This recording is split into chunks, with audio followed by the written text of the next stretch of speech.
Jumpa lagi di Sudut Pandang. Pamit ke warga Jateng, Ganjar titip pesan ke Gibran. Gubernur Jawa Tengah sekaligus Capres 2024 dari PDIP Ganjar Pranowo pamit kepada warga karena masa jabatannya telah berakhir.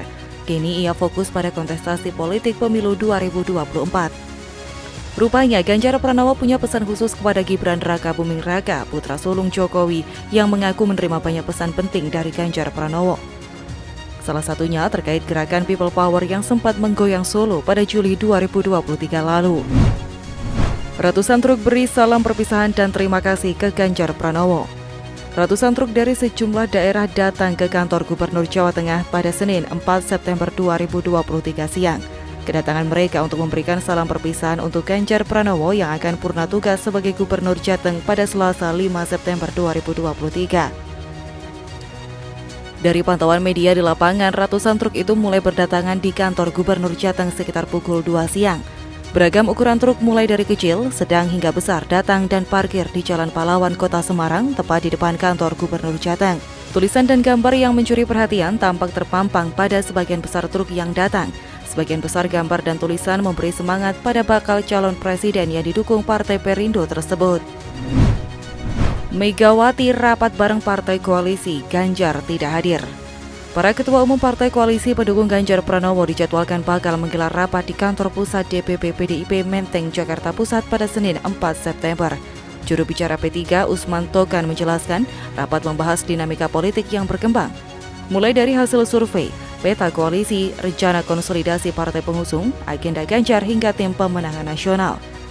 Terpisah, Sekretaris Tim Relawan Pemenangan Ganjar, Dedi Yefri Sitorus, turut membenarkan kabar pertemuan tersebut. Namun, kata Dedi, Ganjar tidak hadir karena bertepatan dengan hari terakhirnya sebagai Gubernur Jawa Tengah. Tim Pemenangan Nasional Ganjar terbentuk. Ketua Umum Kamar Dagang Indonesia Arsyad Rashid ditunjuk menjadi Ketua Tim Pemenangan Ganjar Pranowo di Pilpres 2024 mendatang. Dalam tugas barunya itu, Arsyad akan dibantu oleh sejumlah pendamping, termasuk diantaranya mantan Panglima TNI Jenderal Purnawirawan Andika Perkasa sebagai Wakil Ketua Tim Pemenangan. Pemilihan dilakukan oleh para petinggi partai koalisi pendukung Ganjar Pranowo di kantor DPP PDIP pada Senin 4 September. PDIP pertemukan Megawati dan SBY. Sekjen PDIP Hasto Kristianto mengaku partainya bakal membahas peluang pertemuan antara Ketum Megawati Soekarno Putri dengan Ketua Majelis Tinggi Partai Demokrat Susilo Bambang Yudhoyono. Hasto mengatakan PDIP akan membahas rencana pertemuan tersebut usai agenda konsolidasi partai pengusung Ganjar Pranowo rampung pada Rabu 13 September. Saat ini PDIP masih membahas tim pemenangan nasional Ganjar yang baru saja diresmikan. Ia mengatakan PDIP juga akan meminta pandangan dari para ketua umum partai koalisi soal rencana pertemuan itu. Mereka yaitu Ketua Umum P3, Hanura, dan Perindo. Prabowo dan Ganjar bakal ubah strategi.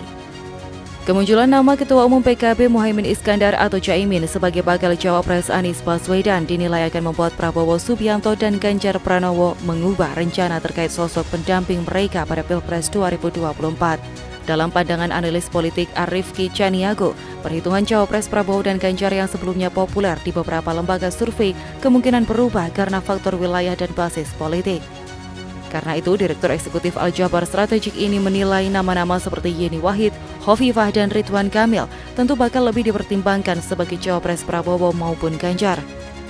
Sebab tiga nama tersebut tidak hanya melengkapi kekurangan capres dari segi wilayah, namun juga pada tataran isu yang sudah dimiliki oleh pasangan Anies Caimin. Yeni Wahid dan Hovifah bakal mengimbangi sisi elektoral dan wilayah yang dipegang oleh Caimin.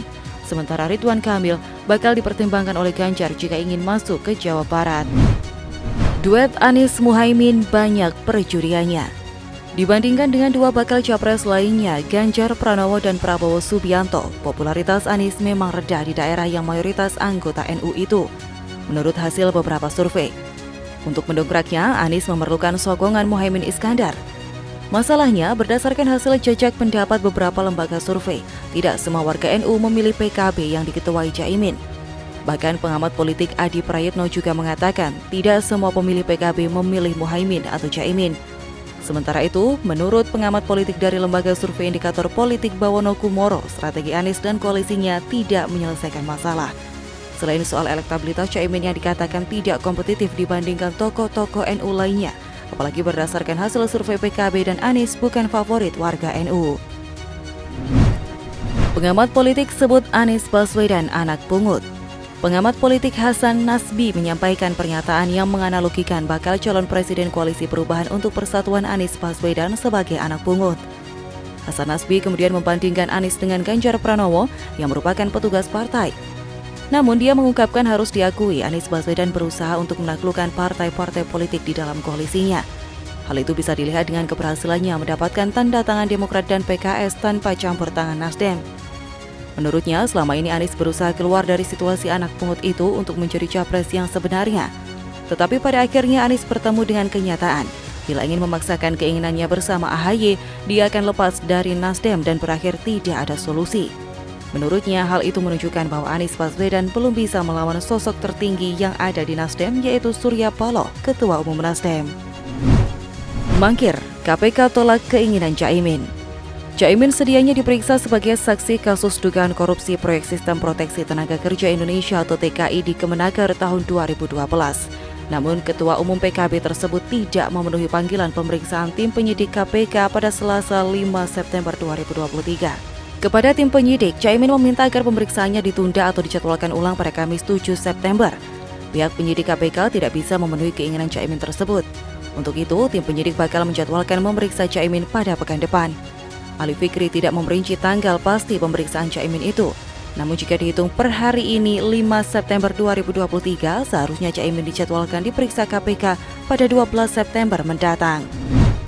Curiga intervensi Jokowi dibalik rencana majukan Pilkada 2024. Rencana memajukan jadwal Pilkada serentak 2024 muncul beberapa pekan terakhir. Sejumlah pengamat menilai ada potensi intervensi pemerintahan Presiden Joko Widodo dalam kontestasi politik tersebut. Dalam hal ini, Direktur Pusat Studi Konstitusi Universitas Andalas Ferry Amsari mengaku mafhum dengan kecurigaan publik soal intervensi pemerintahan Jokowi dalam percepatan jadwal Pilkada. Dia berkata percepatan jadwal itu akan membuat Pilkada digelar saat Jokowi masih menjabat. Sementara itu, beberapa anggota keluarga Jokowi, Gibran Rakabuming Raka dan Bobi Nasution masih berpeluang mencalonkan diri sebagai petahana. Namun menurut keterangan Menteri Dalam Negeri Tito Karnavian menyebut usulan tersebut datang dari pemerhati pemilu dan anggota dewan.